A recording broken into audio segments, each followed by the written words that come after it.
Welcome to my channel. இன்னைக்கு ஒரு சூப்பரான ஃபிஷ் சுக்கா எப்படி பண்ணலாம்னு பார்க்கலாம் வாங்க.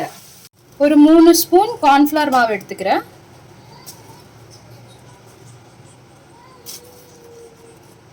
இது கூடவே ஒரு 2 ஸ்பூன் அரிசி மாவு எடுத்துக்கிறேன்.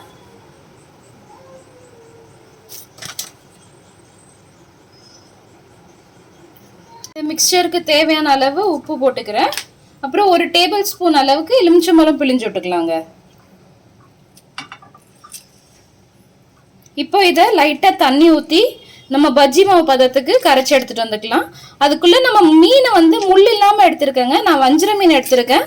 நீங்க எந்த மீன் முள் இல்லாம இருக்கோ, முள்ளு கம்மியா இருக்கோ அதுல நீங்க முள்ளு எடுத்துட்டு நீங்க உங்களுக்கு தேவையான ஷேப்ல நீங்க கட் பண்ணி எடுத்துக்கலாம். இதுல நான் 1 ஸ்பூன் மிளகு தூள் போட்டிருக்கேன், இடிச்சு போட்டிருக்கேன் மிளகை. நீங்க உங்களுக்கு பெப்பர் பவுடர் இருந்தா நீங்க ஆட் பண்ணிக்கலாம்.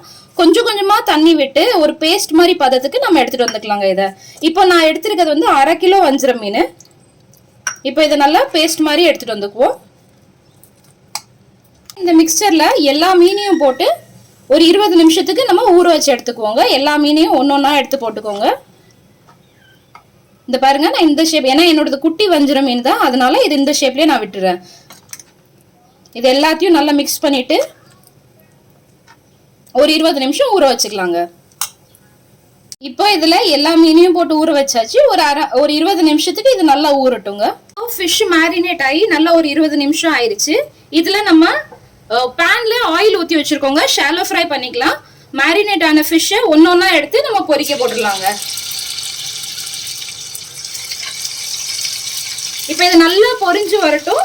பொரிஞ்சு வந்ததுக்கப்புறம் இது தனியா எடுத்து வச்சுக்கலாங்க.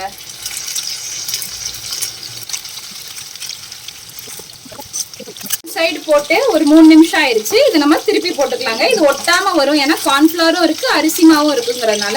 இப்போ திருப்பி போட்டு ஒரு 2-3 நிமிஷம் நம்ம இதை வேக வச்சு எடுத்துக்கலாங்க.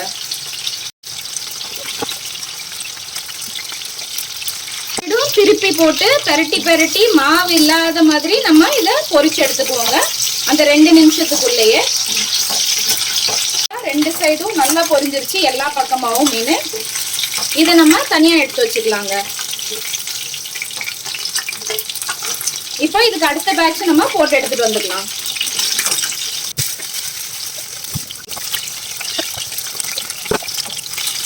எல்லா ஃபிஷ்ஷையும் நம்ம ஃப்ரை பண்ணி எடுத்துட்டு வந்துட்டோங்க. இப்போ பேன்ல இருந்து நம்ம எக்ஸ்ட்ரா எண்ணெயை நம்ம கம்மி பண்ணிக்கலாம். இதுல ஒரு டேபிள் ஸ்பூன் எண்ணெயை விட்டுட்டு மற்ற எல்லாத்தையும் நான் எடுத்துட்டேங்க. பட்டை, 4 கிராம்பு, 2 ஏலக்காய் இதெல்லாம் போட்டுக்கலாம். கொஞ்சம் பொரிஞ்சிரட்டும். அது கூடவே ஒரு 1/2 ஸ்பூன் நம்ம சோம்பு போட்டுக்கலாங்க. இப்போ நான் 2 வெங்காயத்தை நல்லா ஃபைனா சாப் பண்ணி வச்சிருக்கேங்க. அதை ஆட் பண்ணிக்கிறேன். நல்ல பெரிய வெங்காயமா சேர்த்துக்கோங்க. இது நல்லா பொன்னிறமா வதங்கட்டுங்க. நல்லா ஹை ஃப்ளேம்ல வச்சு பொன்னிறமா வதக்கி எடுத்துட்டு வந்துக்கலாம்.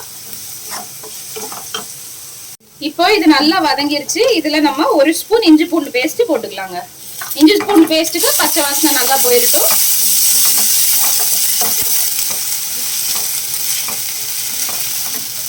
பூண்டு பேஸ்ட் நல்லா பச்சை வாசனை போயிடுச்சு. இப்போ நல்ல ஒரு தக்காளியை ஃபைனா சாப் பண்ணி வச்சிருக்கேன், அதை சேர்த்துக்கலாம். இப்போ இது நல்லா கொலையா வதங்கட்டுங்க. தக்காளி நல்லா வதங்கிருச்சு.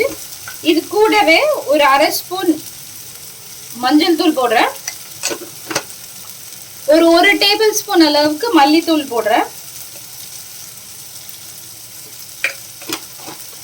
ஒரு 1/2 ஸ்பூன் நார்மல் வத்தல் தூள் இருக்குல்ல, வீட்டுல காரமான வத்தல் தூள், அது போடுறேன். அப்புறம் 1 ஸ்பூன் காஷ்மீரி லால் மிர்ச் போடுறேன். நான் அதுக்காண்டி தான் போடுறேன். உங்களுக்கு ஒரு வேளை காஷ்மீரி லால் மிர்ச் உங்ககிட்ட இல்லை அப்படின்னீங்கன்னா நீங்க 1 ஸ்பூன் நீங்க வத்தல் தூள் போட்டுக்கலாம். கொஞ்சமா ஜீரகத்தூள் போடுறேன். ஒரு 1/4 ஸ்பூன் ஜீரகத்தூள் போடுறேன். இப்போ இது எல்லாத்தையும் நல்லா வதக்கி எடுத்துக்கலாங்க. லோ ஃப்ளேம்ல வைங்க. எப்பயுமே பவுடர் ஐட்டம்ஸ் போடும்போது கேஸ் லோவாவே வச்சு மிக்ஸ் பண்ணுங்க.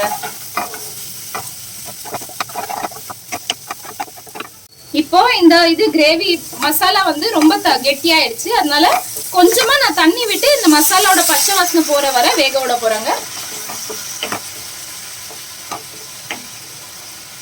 இப்போ இது நல்லா ஒரு 5 நிமிஷம் நல்லா வேகட்டுங்க. இப்போ இந்த ஸ்டேஜ்ல இந்த கிரேவிக்கு தேவையான அளவு நம்ம உப்பு சேர்த்துக்கலாங்க. நான் ஒரு 1/2 ஸ்பூன் உப்பு சேர்த்துக்கிறேன். நல்லா எண்ணெய் பிரிஞ்சு வர்ற அளவுக்கு இதை நம்ம வேக விட்டுருவோங்க.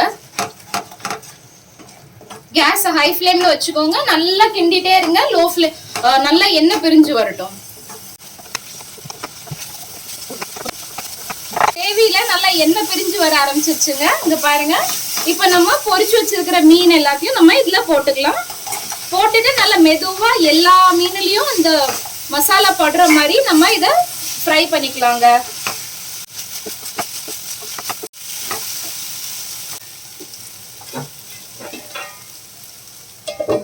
மூடி போட்டு ஒரு 5 நிமிஷம் வேக வச்சுக்கிறேங்க லோ ஃப்ளேம்ல. 5 நிமிஷம் ஆச்சுங்க லோ ஃப்ளேம்ல வச்சு. இங்க பாருங்க எல்லா ஃபிஷ்லயும் நல்லா மசாலா இறங்கிருச்சு. இப்போ நம்ம இதை சர்வ் பண்ணிடலாம் வாங்க. நல்ல சூப்பரான ஃபிஷ் சுக்கா ரெடிங்க. ட்ரை பண்ணி பாருங்க. ட்ரை பண்ணி பார்த்துட்டு இந்த டிஷ் உங்களுக்கு பிடிச்சிருந்தா please like share and subscribe to my channel. ஒருவேளை நீங்கள் இதை ட்ரை பண்ணியிருந்தீங்கன்னா ப்ளீஸ் கமெண்ட்ஸில் சொல்லுங்கள். கொஞ்சம் ஹாப்பியாக இருக்கும். தேங்க்யூ ஃபார் வாட்சிங்.